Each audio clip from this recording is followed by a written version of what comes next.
what's interesting to me, and I'm just going to hit some highlights of the annual report briefly before we move on to the second part of our presentation.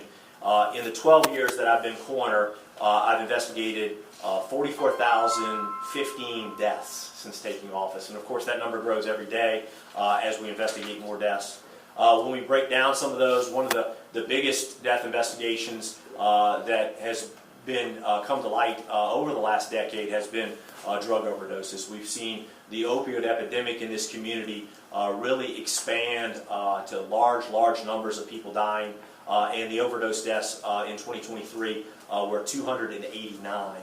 That's 6 less deaths than last year, which certainly is significant. You're talking about 6 less people that died as related to overdoses. If we look over the course of the last 3 to 4 years, we are still lingering around a 300 number. So I don't know that if we've reached a point of statistical significance that we're starting to see a downslope, and time will tell. We'll look at the numbers again in 2024, 2025, and hopefully we can see those numbers drop down to where we all started in 2012 when there were only 28 overdoses. Still too many.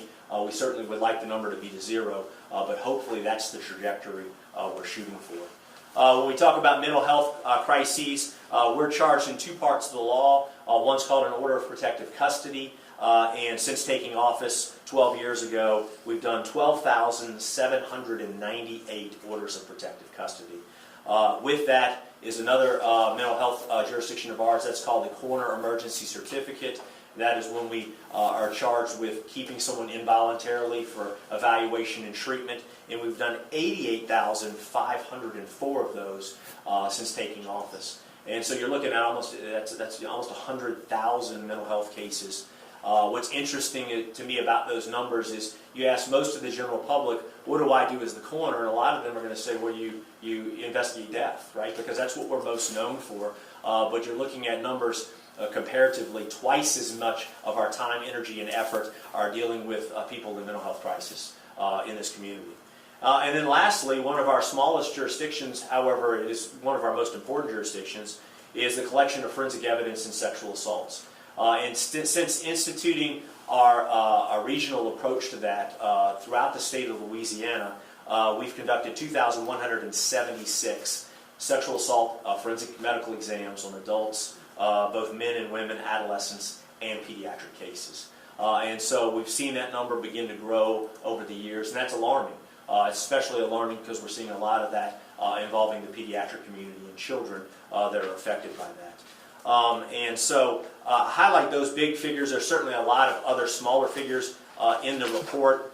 I'll flip to the back here because there were a few things I wanted to point out. Homicides. In 2023, we did 107 homicides compared to 136 the year before in 2022. And unfortunately, as we all have seen recently in the first quarter of 2024, we've worked 43 homicides. So if you start to extrapolate that data, we're worried that we're going to have a bad year when it comes to homicides in this community because the number is not looking good so far. So hopefully there are some things that can happen maybe that start to reduce that number and we don't end up in a bad situation.